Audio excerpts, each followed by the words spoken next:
Hi, I'm Javier Muñoz, and I'm one of the co-founders of Broadway Relief Project.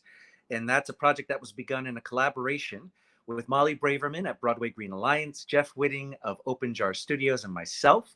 And our mission is to help provide much needed PPEs to the frontline healthcare workers here in New York City. Joining us today is one of the first people to volunteer and put themselves out there for the Broadway Relief Project, and that's Ricky Lurie. And hello, Ricky. How are you? Hi, Javi. How are you? I'm great. How are you doing? Good, good. Thank you so much for joining us again today and taking time to speak with us here. Let's just jump right in. You're one of the first people to be part of the Broadway Relief Project, to jump in and say yes to what felt like a really out there demand and request. How did you first get involved? What inspired you to say yes? Okay, that's a really easy question actually this time. Looking back at it now, because it's been about 7 weeks already. So my friend Michael McCory Rose reached out to my boss Linda Cho and I and said, "Hey, we're doing this thing with Open Jar. We need some help sourcing. Like we don't know where to find all the things. And you guys, if you could help us with anything, that'd be great." And I don't know how not to work and how not to help. So I just got in there and was like, okay, we're gonna, this is a great thing. I don't have to leave my home for it right now. So I'm going to take everything that I know from my job as an associate and as a designer in the city and use all of my connections to get the things that the Broadway Relief Project needed at that point. And I reached out to B&J, and from B&J, we reached out to Beckenstein's and Berenstein's, and we reached out to all of the different shops in the garment district. And we reached out and tried to find the cottons that we needed. And we reached out to Steinloff and Stoller, and we were able to find all of these sources that were closed to the general public at the time, and then opened for us to be able to help our city. That's amazing. Yeah. That is a lot. And I actually, you've taught me something too. I've only been able to be in touch with so many of the moving parts of the Broadway Relief Project. I had no idea there were so many so much outreach made to the garment industry. That's incredible. And even the people that we reached out to that weren't able to help were able to say, okay, I don't have this right now, but did you try this person? This person might have it. This person might open for you. Give it a go. Or at one point during the project, we needed to put labels on every single gown. And we had to figure out, how do we do that within the time limit? And how do we do that within, the money that we have per gown to spend in order to fit within the city limits? And we reached out to Dynamics, and they were on board in Soho to help us and really just get going and figure out a way to do it with us quickly and cheaply. And then the city sort of relaxed that rule, and we greatly appreciated everything they did to help us. Yeah. But then we didn't have to use them, which was, a benefit to everybody, trying to lessen the restrictions and lessen the logistics around it. Saving time, saving effort. Yeah. And allowing everyone to do more. That's amazing. Is Dynamics a garment fabric provider in the city? It's a printer and a dyer in the city. Yeah. Awesome. That is fantastic. And I was just going to add, you just answered my second question, which was about the challenges that you might have faced. But at this point, we're 7 weeks in. What now do you find are obstacles that collectively we need to overcome as an entire project, or nitty-gritty details? I think it's a 3-prong.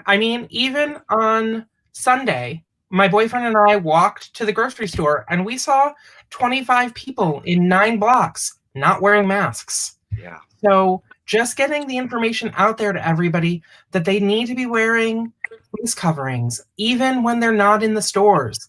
And it wasn't like they were just drinking a coffee. It was like people were walking down the street. And then supply. It's still really hard. There are certain things that are required for these gowns that we need to follow, and to be able to get those supplies not only into the state, but into the city. There's like this extra bubble around New York still, and making sure that people are following the rules that we need to be part of right now to sort of get back to a little bit of normalcy and still helping the cause. The cause is not over just because things are relaxing around the country. We still have scary times that we need to deal with now. And there is still a need for PPE, and we will be sewing as long as the mayor and the governor let us. Amazing. Amazing. What does an average day look like? A typical day with the Broadway Relief Project. What does that look like for you?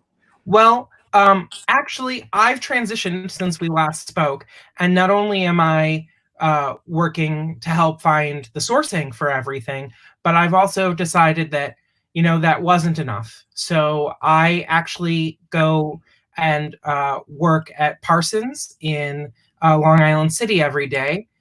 One of my friends picks me up, and there's a crew, 4 of us, that Parsons has given their blessing to let us use their space while they're closed, while Broadway is in intermission for right now.